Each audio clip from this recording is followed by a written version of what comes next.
سورۃ الطور، بسم اللہ الرحمن الرحیم۔ والطور وکتاب مسطور فی رق منشور والبیت المعمور والسقف المرفوع والبحر المسجور ان عذاب ربک لواقع۔ یہ جو 5 آیات ہیں جو قسموں پر مشتمل ہیں، اور یہ قرآن مجید کے مختلف مشکل مضامین میں سے قسموں کا مفہوم معین کرنا۔ طور، قسم ہے طور کی۔ طور عام پہاڑ کو بھی کہا جاتا ہے، اور خاص طور پر وہ پہاڑ جس پر کہ حضرت موسیٰ علیہ السلام ہم کلام ہوئے اللہ تعالیٰ سے۔ وکتاب مسطور، اور وہ کتاب جو لکھی ہوئی ہے۔ میرا گمان یہ کہ یہاں مراد تورات ہی ہے، اس لیے کہ وہ لکھی ہوئی اللہ کی طرف سے آئی ہے۔ قرآن مجید جو ہے قلب محمد پر نازل ہوا ہے، وہ کہیں اس طریقے سے کسی کتاب میں چھپی ہوئی لکھی ہوئی آپ نازل نہیں ہوئی، لیکن وہ تورات جو دی گئی تھی وہ تو ان تختیوں پر، پتھر کی تختیاں تھیں جن پر لکھی ہوئی حضرت موسیٰ کو دی گئی۔ کتاب مسطور فی رق منشور، کشادہ ورق میں۔ معلوم ہوتا ہے کہ وہ تختیاں خوب کشادہ تھیں۔ اب یہ 3 تو ہو گئی حضرت موسیٰ علیہ السلام کے حالات سے متعلق۔ کوہ طور پر انہیں مخاطبہ اور مکالمہ الہی سے وہ سرفراز فرمائے گئے، انہیں کتاب دی گئی کشادہ تختیوں میں۔ والبیت المعمور، اور قسم ہے بیت معمور کی۔ اب اس میں اختلاف ہے۔ ایک رائے یہ ہے کہ بیت اللہ کو کہا جا رہا ہے، اس لیے کہ ہر وقت آباد رہتا ہے، بھرا رہتا ہے، لوگ موجود رہتے ہیں۔ ایک رائے یہ ہے کہ بیت المعمور جو ہے وہ 7ویں آسمان پر ہے، بالکل اسی کعبے کے محاذات میں، اسی کی سمت میں 7ویں آسمان پر بیت المعمور ہے۔ لیکن میری رائے یہی ہے، بعض لوگوں کی مفسرین کی بھی رائے ہے، مجھے ان کی رائے سے اتفاق ہے کہ اس سے مراد دنیا ہے۔ یہ بیت المعمور ہے انسانوں سے آباد، اور قسم ہے آباد گھر کی، اس لیے کہ اگلی قسم جو ہے اس سے مناسبت رکھتی ہے والسقف المرفوع، اور یہ آسمان جو ایک اونچے چھت کے مانند ہے۔ یہ دنیا ایک گھر کے مانند ہے جو آباد ہے، انسان آباد ہے، اور اس گھر کی چھت والسقف المرفوع، آسمان ہے اونچی چھت۔ والبحر المسجور، اور پھر اس میں سمندر ہے کہ جو ابلتا ہوا دریا، جس کو ہم کہتے ہیں ٹھاٹھے مارتا ہوا سمندر، معلوم ہوتا ہے کہ کوئی چیز، کوئی اندر سے کوئی چیز اس کو جوش دلا رہی ہے۔ بہرحال ان قسموں کے بارے میں 1 سے زائد آراء ہو سکتی ہیں۔ اصل شے کیا ہے جس پر یہ قسم کھائی؟ یہ وہی ہے جو سورہ ذاریات کی تھی، ان عذاب ربک لواقع ما لہ من دافع۔ تیرے رب کا عذاب یقیناً واقع ہو کر رہے گا، اور کوئی نہیں ہے کہ جو اسے دفع کر سکے، روک سکے، ٹوک سکے، موڑ سکے، دور کر سکے۔ جب وہ عذاب آ جائے گا تو جیسے کہ ہم نے سورہ شورى میں پڑھا ہے کہ اس دن سے پہلے ان یاتی یوم لا مرد لہ من اللہ، پھر اس کو لوٹانے والا کوئی نہیں ہوگا۔ ما لہ من دافع یوم تمور السماء مورا، جس روز کے آسمان کپ کپائے گا، لرزے گا۔ وتصیر الجبال سیرا، اور پہاڑ ایسے چلیں گے جیسے چلا جاتا ہے، چل رہے ہوں گے۔ فویل یومئذ للمکذبین، تو خرابی ہے، ہلاکت اور بربادی ہے اس دن جھٹلانے والوں کے لیے۔ الذین هم فی خوض یلعبون، کہ جو باتیں بنا رہے ہیں، خوش فعلیوں میں، خوش گپیوں میں مصروف ہیں، کھیل رہے ہیں خوش گپیاں۔ یوم یدعون الی نار جہنم دعا، ان دونوں صورتوں میں آپ دیکھ لیجئے کہ ایک تو نسبت زوجیت، دونوں کی مقسم علیہ ایک ہی ہے۔ سورہ ذاریات کا مقسم علیہ انما توعدون لصادق وان الدین لواقع، اور سورہ طور کا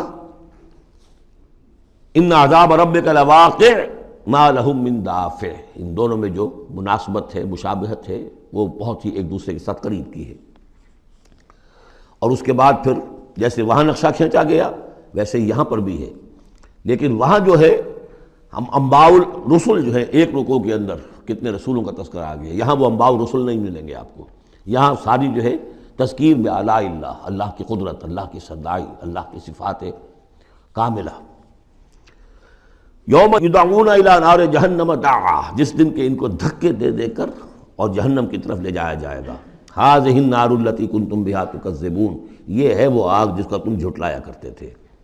افسحر ھذا ام انتم لا تبصرون، تو کیا یہ جادو ہے، یا آپ دیکھ نہیں رہے، یہ جو نظر آ رہی ہے یہ حقیقت ہے یا کوئی نظر بندی ہے؟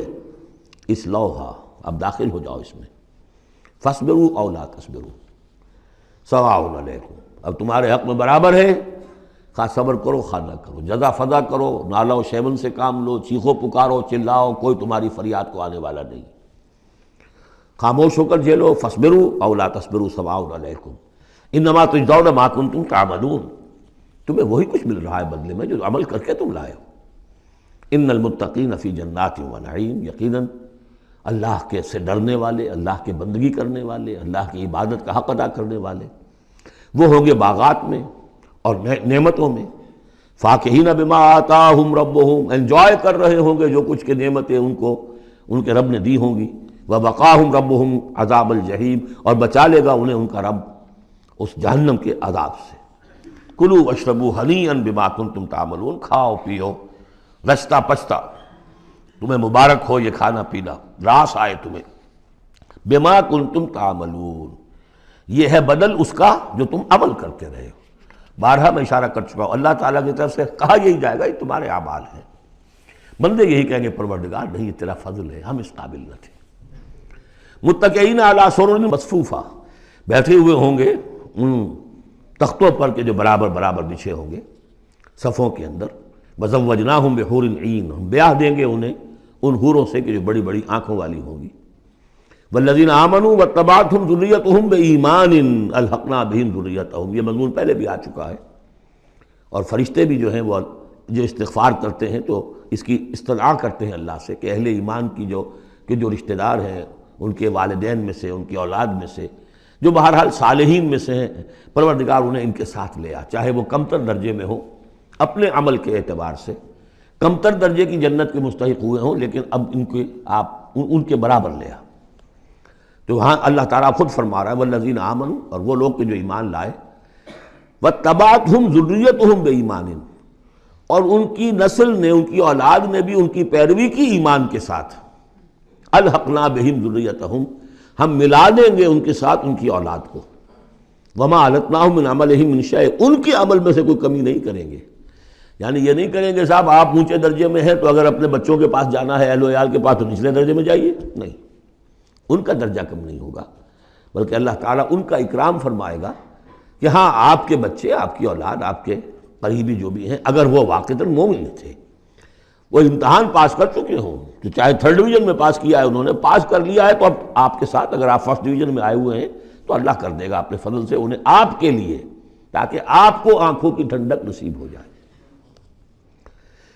والذین آمنوا واتبعتہم ذریتہم بایمان الحقنا بہم ذریتہم وما علتناہم من عملہم من شیء کل امرئ بما کسب رہین، ہر انسان جو کچھ اس نے کمائی کی ہوئی ہوگی اس کے عوض رہن ہوگا۔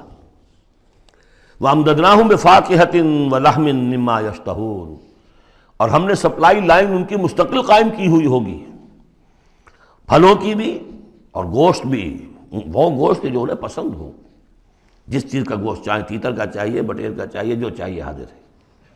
يَتَنَازَعُونَ فِيهَا كَأْسًا لَا لَغْوٌ فِيهَا وَلَا تَأْثِيمٌ، وہاں انہیں وہ جام ملیں گے، وہ پیالے ملیں گے جن میں وہ مشروب ہوگا کہ جس میں کوئی لغو بات نہیں ہے، اس میں نہ کوئی بکواس اس کے نتیجے سے انسان پر آتی جیسے کہ شراب دنیا میں پی جاتی ہے، ولا تعصیم، اور نہ کوئی گناہ میں ڈالنے والی بات، لیکن یہ کہ ایک سرور، ایک کیف ہوگا، وہ کیف انہیں مل جائے گا۔ لیکن وہ جنت والے جو ہیں وہ ایک دوسرے سے ذرا جھگڑیں گے، خوش فعلی کرتے ہوئے ایک دوسرے سے وہ دوستانہ انداز میں وہ جام چھینیں گے۔ یتنازعون فیہا کاسا لا لغو فیہا ولا تعصیم ویطوف علیہم غلمان، اور ان پر گردش میں رہیں گے ایسے چھوکرے، ایسے لڑکے، بوائز جنہیں آج کل آپ کہتے ہیں بوائے، تو وہ بوائز ہوں گے وہاں پر بھی، غلمان لہم کانو، وہ ان کے ہوں گے خادم، اور ایسے اتنے خوبصورت ہوں گے کانہم لؤلؤ مکنون، ایسے ہوں گے کہ جیسے موتی ہوں کہ جنہیں غلافوں میں رکھ لیا گیا ہو۔ واقبل بعضهم على بعض يتساءلون، اور وہ اہل جنت جو ہے ایک دوسرے کی طرف رخ کریں گے اور سوال کریں گے ایک دوسرے سے، بات گفتگو کریں گے، قالوا انا كنا قبل في اهلنا مشفقین، کہ ہم تو اس سے پہلے دنیا میں جب تھے تو اپنے اہل و عیال میں ہم تو ڈرتے ہی رہتے تھے، پتہ نہیں اللہ کو ہماری عبادت قبول ہے یا نہیں ہے، پتہ نہیں ہمارے اندر خلوص ہے یا نہیں ہے، ہماری کوئی غلطی ایسی تو نہیں ہو رہی ہے کہ جو ہماری ساری محنتوں کو عکارت کر رہی ہو، تو ہم تو لرزاں و ترساں رہتے تھے۔ قالوا انا كنا قبل في اهلنا مشفقین، دنیا میں جب ہم تھے اپنے اہل و عیال میں تو جو ہم سے بن پڑ رہا تھا وہ کر رہے تھے، لیکن یہ کہ ہمیں ڈر رہتا تھا۔ فمن اللہ علینا، تو اللہ نے تو بڑا احسان کیا ہے ہم پر، ووقانا عذاب السموم، اور ہمیں بچا لیا ہے اس لو کے اور جہنم کے عذاب سے۔ انا کنا من قبل ندعوہ، یہ ضرور ہے کہ اس سے پہلے جب ہم دنیا میں تھے ہم اللہ سے دعا کیا کرتے تھے، اللہ کو پکارا کرتے تھے، استغفار کیا کرتے تھے، اس سے دعا کرتے تھے۔ انہ هو البر الرحیم، یقیناً وہ بہت ہی نیک سلوک کرنے والا، بہت ہی رحم فرمانے والا ہے۔ فذکر، تو اے نبی آپ تذکیر کرتے رہیے۔ فما انت بنعمت ربک بکاہن ولا مجنون، تو آپ اپنے رب کے نعمت سے، اپنے رب کے فضل و کرم سے نہ کاہن ہے نہ مجنون ہے۔ یہاں بھی دیکھیے وہی اسلوب ہے کہ خطاب بظاہر حضور سے سنایا جا رہا ہے، اصل میں ان کو جو کہہ رہے تھے آپ کو کاہن یا مجنون یا شاعر، نہیں، آپ اللہ کے فضل سے نہ کاہن ہے نہ مجنون ہے۔ آپ ان کی باتوں پر نہ جائیے، یہ بے وقوف جو کچھ کہہ رہے ہیں بس سن لیجئے، ایک کان سے سنیے دوسرے سے نکال دیجئے، اپنے کام میں لگے رہیے، تذکیر کرتے رہیے۔ بالکل وہی بات جو پچھلی صورت میں بھی آ چکی ہے۔ فذکر فإن الذکریٰ تنفع المؤمنین، اہل ایمان کو تو فائدہ پہنچائے گی نا، آپ تذکیر کرتے رہیے۔ کیا پتہ کسی کے دل میں ایمان کی وہ کلی کھلنے ہی والی ہو، کیا پتہ ہے، آخر بڑے سے بڑے دشمن بھی تو آپ کے ایسے ہوئے کہ پھر ایمان لے آئے، ایسے لوگ بھی تھے۔ اور یہ کچھ پتہ نہیں ہوتا، حضرت عمر کے بارے میں بھی آتا ہے ایک یعنی اہم واقعہ تو وہی ہے کہ جو ان کی بہن کا قول ہے، جس کے نتیجے میں پھر فوری طور پر جو ہے وہ سمجھیے کہ بند کھل گیا۔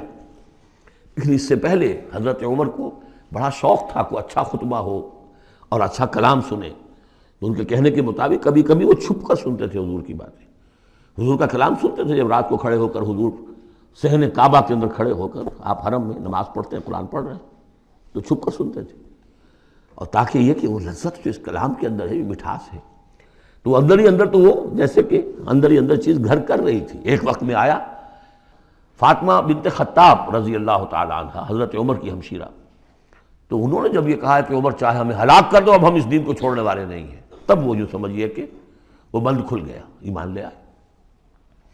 فذکر فما انت بنعمت ربک بکاہن ولا مجنون، تو آپ تذکیر کیجئے اور آپ اللہ کے فضل و کرم سے نہ کاہن ہیں نہ مجنون ہیں۔ ام یقولون شاعر نتربص بہ ریب المنون، کیا ان کا کہنا یہ کہ یہ شاعر ہے اور ہم منتظر ہیں اس پر گردش زمانہ کے، زمانے کی گردش کیا دکھاتی ہے، ذرا ویٹ کرو، ویٹ اینڈ سی، پتہ چل جائے گا یہ جو کچھ کہہ رہے ہیں، تو ذرا ابھی جلدی نہ کرو، ایمان مت لاؤ فوراً۔ وہ ایک دوسرے کو اس طریقے سے تھامتے تھے۔ قل تربصوا، کہہ دیجیے اچھا کر لو انتظار، فإنی معکم من المتربصین، تو میں بھی تمہارے ساتھ انتظار کر رہا ہوں۔ ام تامرہم احلامہم ھذا ام ہم قوم طاغون، کیا ان کی عقلیں انہیں یہی کچھ سکھا رہی ہیں، یا یہ کہ یہ جان بوجھ کر طغیانی اور سرکشی کر رہے ہیں؟ یعنی دو ہی شکلیں تھیں نا، کہ یا تو یہ کہ واقعتاً مغالطے میں ہوں اور ان کی عقل میں بات نہیں آ رہی، اور ان کی عقل جو ہے انہیں سکھا رہی ہے کہ نہیں نہیں یہ قابل قبول شے نہیں ہے جو محمد کہہ رہے ہیں، یا یہ کہ اپنی طغیانی اور سرکشی کی وجہ سے، حالانکہ عقل گواہی دے رہی ہے کہ بات ٹھیک ہے، دل اندر سے گواہی دے رہا ہے کہ بات ٹھیک ہے، لیکن اپنی طغیانی اور سرکشی، دریا کو اپنی موج کی طغیانیوں سے کام، کشتی کسی کی پار ہو یا درمیاں رہے، تو یہ جو نفس کی طغیانی ہے اس کی وجہ سے یہ باتیں کر رہے ہیں، یا واقعی ان کی عقل یہ حکم لگا رہی ہے؟ ام یقولون تقولہ، کیا ان کا کہنا یہ ہے کہ یہ محمد نے خود کہہ لیا ہے؟ تقول باب تفاعل ہے، تکلف کر کے کچھ کہنا، کہ یہ آپ نے کچھ تک بندی کر لی ہے، جوڑ لیا ہے، الفاظ کو جوڑ کر یہ کلام خود موضوع کر لیا ہے۔ ام یقولون تقولہ بل لا یؤمنون، نہیں یہ ماننے والے نہیں۔ فلیاتوا بحدیث مثلہ ان کانوا صادقین، اگر وہ سچے تو ایسی ہی کوئی اور شے لے آئے۔ تمہارے اندر بھی تو بڑے بڑے خطیب موجود ہیں، شعراء ہیں، ادیب ہیں، اگر تو یہ واقعتاً محمد نے خود گھڑ لیا ہے، خود تصنیف کیا ہے، تو لے آؤ نا ایسا ہی کلام تم بھی۔ ام خلقوا من غیر شیء ام هم الخالقون، یہ فلسفے کا بڑا گہرا مسئلہ ہے، کیا یہ بغیر کسی کے بنائے خود بن گئے ہیں، یا انہوں نے خود اپنے آپ کو پیدا کیا ہے؟ ظاہر بات ہے کسی شے کے لیے دو ہی شکلیں ہیں، کوئی شے کسی کے بنائے بغیر خود بخود تو نہیں بنتی۔ اب اگر یہ جانتے ہیں کہ ہم نے خود تو اپنے آپ کو بنایا نہیں، یا تو ہم خود بنے ہوتے ہیں، خود بنایا ہوتا، تو اب کسی اور کے بنائے بغیر کیسے بن گئے؟ تو کوئی اور ہے جس نے ہمیں بنایا ہے۔ ام خلقوا من غیر شیء، کیا یہ کسی کے بنائے بغیر بن گئے؟ ام ہم الخالقون، یا اگر اللہ کا انکار کر رہے ہیں تو کیا یہ اس کے مدعی ہے کہ وہ خود ہے پیدا کرنے والے؟ ام خلقوا السماوات والارض، اچھا اپنے آپ کو چھوڑیں کہ آسمان اور زمین انہوں نے بنائے؟ بل لا یوقنون، لیکن کیا کیا جائے، یہ حقائق ہیں، دو اور دو چار کی طرح کے مسلم حقائق ہیں، لیکن یہ کہ وہ ماننے والے نہیں ہیں، یقین نہیں کرتے۔ ام عندہم خزائن ربک ام ہم المسیطرون، کیا ان کے ہاتھ میں ہے، ان کے قبضے قدرت میں ہے آپ کے رب کے خزانے؟ وہ جو کہا تھا انہوں نے کہ کسی بڑے آدمی کے پاس، بڑے چودھری سرمایہ دار کسی سردار کے پاس یہ وحی آئی ہوتی ہے اگر اللہ نے بھیج دی تھی تو۔ یہ بنو ہاشم کا یتیم جس کے پاس کوئی سرمایہ نہیں، کوئی اثاثہ نہیں، نہ ہی مکے کی ہائرارکی جو تھی وہاں کی اس میں کوئی عہدہ تھا، حضور کے پاس کوئی عہدہ نہیں تھا۔ بہت بڑا عہدہ حضرت ابوبکر کے پاس تھا، قتل کے مقدمات کا وہ فیصلہ کرتے تھے کہ فلاں مقتول کا خون بہا کتنا ہوگا، اور ٹرائبل جو سسٹم ہوتا ہے، ٹرائبل لائف میں سب سے زیادہ سینسٹیو ایشو یہ ہوتا ہے طے کرنا کہ کسی مقتول کا خون بہا کتنا ہوگا، اور یہ عہدہ حضرت ابوبکر کے پاس تھا۔ وہ سرمایہ دار بھی تھے، 40,000 درہم کا ان کا سرمایہ تھا اس وقت جب وہ ایمان لائے ہیں، جس میں کہ جب گئے ہیں حضور کے ساتھ ہجرت پر تو کچھ نہیں چھوڑا گھر میں، اگر کچھ تھا تو وہ لے کر ساتھ گئے کہ راستے میں جو ضرورت پیش آئے گی حضور کے ساتھ، کچھ نہیں چھوڑا، حالانکہ خاندان کو چھوڑ کر گئے۔ حضرت عائشہ، حضرت اسماء دونوں موجود تھیں، ان کی والدہ، پھر حضرت ابوبکر کے والد ابو قحافہ، سب کو چھوڑ کر گئے، ایک پیسہ نہیں چھوڑا۔ تو ظاہر بات ہے کہ یہ اللہ تعالیٰ نے جس کو بھی یہ ہمت دی ہے۔ تو یہ جو کہتے ہیں کہ کسی اور کے پاس کیوں نہیں وہی آئی، تو کیا تمہارے آپ کے رب کی جو رحمت ہے اس کے خزانوں پر ان کا تسلط ہے، ان کا زور چلتا ہے؟ ام ہم المسیطرون، یا یہ داروغہ ہیں؟ ام لہم سلم یستمعون فیہ، یا کیا ان کے کوئی ایسی سیڑھی ہے کہ جس پر چڑھ کر یہ آسمان کی خبریں سنتے ہوں؟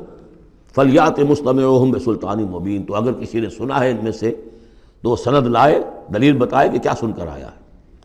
ام لہ البنات ولکم البنون، کیا اللہ کے لیے تو بیٹیاں ہیں اور تمہیں پسند ہیں بیٹے؟ ام تسألہم اجرا فہم من مغرم مثقلون، اب دیکھیے یہ جو سوال، کیا یہ ہے، کیا یہ ہے، کیا یہ ہے، کیا یہ ہے، زور خطابت اس میں جو ہے، جیسا کہ میں نے عرض کیا تھا کہ فصاحت اور بلاغت یہ گویا کہ معراج ہے، یہ حصہ جو ہے قرآن مجید کا، قرآن کی فصاحت، بلاغت، ادبیت، عذوبت، یہ اس کی معراج۔ ام تسألہم اجرا، تو اے نبی کیا آپ نے ان سے کوئی اجرت طلب کر لی ہے جو یہ بدک رہے ہیں اور آپ کو وہ اجر دینے کے لیے آمادہ نہیں ہے؟ ظاہر بات ہے جواب تو سب کا نہیں ہے۔ ام تسألہم اجرا فہم من مغرم مثقلون، کیا آپ ان سے کوئی اجر مانگ رہے ہیں کہ یہ اس تاوان کی وجہ سے بڑے بوجھل ہو گئے ہیں؟ ام عندہم الغیب فہم یکتبون، کیا ان کے پاس غیب کا علم ہے جسے یہ لکھ رہے ہیں؟ ام یریدون کیدا، یا یہ چال چل رہے ہیں، جھوٹی بہانے بنا رہے ہیں، اپنے عوام کو روکنے کے لیے یہ سخن سازی کر رہے ہیں، باتیں بنا رہے ہیں، خود ان کے دل جو ہے ان باتوں کو نہیں مانتے۔ فرمایا ام یریدون کیدا فالذین کفروا هم المکیدون، اصل میں جو کافر کر رہے ہیں وہ خود ایک چال کا شکار ہو گئے ہیں۔ انہم یکیدون کیدا واکید کیدا، یہ سورۃ الطارق میں آ جائے گا، یہ بھی چالیں چل رہے ہیں، ہم بھی چال چل رہے ہیں۔ ام لہم الہ غیر اللہ، کیا ان کے لیے اللہ کے سوا کوئی الہ ہے؟ سبحان اللہ عما یشرکون، پاک ہے اللہ اس سے جو شرک کیا کر رہے ہیں۔ وَإِن يَرَوْا كِسْفًا مِنَ السَّمَاءِ سَاقِطًا، اور اگر کبھی یہ دیکھیں آسمان کا کوئی ٹکڑا گرتا ہوا، یعنی عذاب الہی اگر آ جائے، یقولوا سحاب مرکوم، جیسے کہ قوم عاد نے کہا تھا ھذا عارض ممطرنا، یہ تو اب بادل آ گیا، ابر آ گیا، بارش ہوگی، جل تھل ہو جائیں گے۔ یہ بھی کہیں گے یقولوا سحاب مرکوم، کہ یہ تو بادل ہیں تہ بر تہ، فذرہم حتی یلاقوا یومہم الذی فیہ یوثقون، تو اے نبی ذرا ان کو چھوڑے رکھیے، ذرہم، یہ ابتدائی صورتوں میں یہ آپ کو لفظ بار بار ملے گا، ذرہم، ذرنی ومن یکذب بہذا الحدیث سنستدرجہم من حیث لا یعلمون واملی لہم ان کیدی متین۔ تو یہ ذرنی چھوڑ دیجیے مجھے، میں ان سے نبٹ لوں گا، آپ ان کی طرف توجہ نہ ہو، ان کی تکذیب، ان کا استہزاء، ان کا تمسخر آپ توجہ نہ کریں، بس آپ اپنی تذکیر کرتے رہیے، تبلیغ کرتے رہیے۔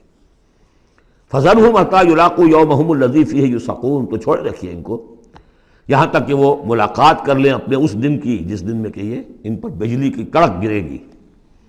یوم لا یغنی عنہم کیدہم شیئا، جس دن ان کی یہ ساری چالیں ناکام ہو جائیں گی، کوئی ان کے کام نہیں آ سکے گی، ولا ہم ینصرون، نہ ان کی کوئی مدد ہوگی، کوئی ان کی مدد کو پہنچے گا۔